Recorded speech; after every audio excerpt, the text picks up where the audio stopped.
Olha só, eu queria só complementar, dentro ainda dessa pauta de CPI, pandemia, porque hoje o Jornal Globo trouxe uma matéria que é muito importante. Documento mostra que o governo defendeu comprar o mínimo possível de doses da COVAX Facility e só para grupos de risco. A gente está falando de vacina.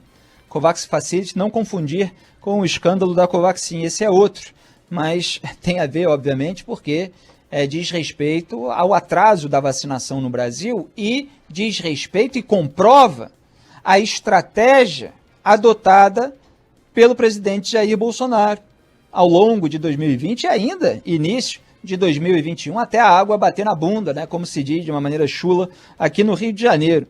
Olha só o primeiro parágrafo da matéria, o parecer do Ministério da Saúde, que embasou a decisão de pedir o mínimo possível, mínimo. Esse é o governo que pede o mínimo de doses de vacina. Então, o parecer do Ministério da Saúde, que embasou a decisão de pedir o mínimo possível de doses de vacinas contra a Covid-19 do consórcio COVAX Facility da OMS, Organização Mundial da Saúde, cobrindo apenas 10% da população, podia ser muito mais, justifica a decisão com a argumentação de que a vacinação deveria se voltar aos grupos de risco. O documento da Secretaria Executiva do órgão argumenta que não seria necessário vacinar toda a população.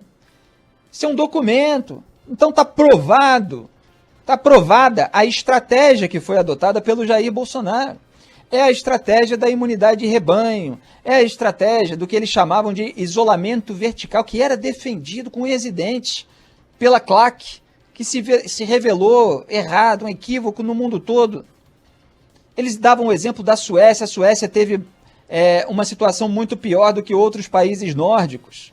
Fizeram tudo errado e toda a propaganda falsa, cínica, interesseira, oportunista, quando as vidas da população estavam em jogo. E esse é o pessoal que está com o microfone por aí, porque houve uma deterioração moral e intelectual que, para se defender grupo político, se colocou lá qualquer um com microfone para falar esse tipo de asneira e defender esse tipo de estratégia, que foi o que resultou, em boa parte, nas 500 mil mortes no Brasil.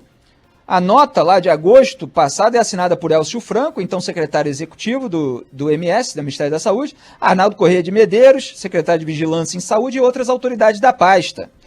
E está lá uma tabela com cálculo de que para vacinar os grupos de risco, que são idosos, trabalhadores na área da saúde, indígenas e alguns outros, seria preciso comprar apenas 89 milhões de doses de vacina, menos da metade da população brasileira. Na última semana, a média de mortes diárias no Brasil foi de 1.600 pessoas.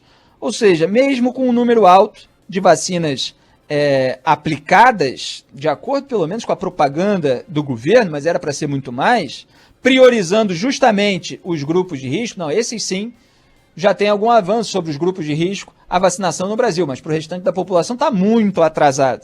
A pandemia não arrefeceu no país.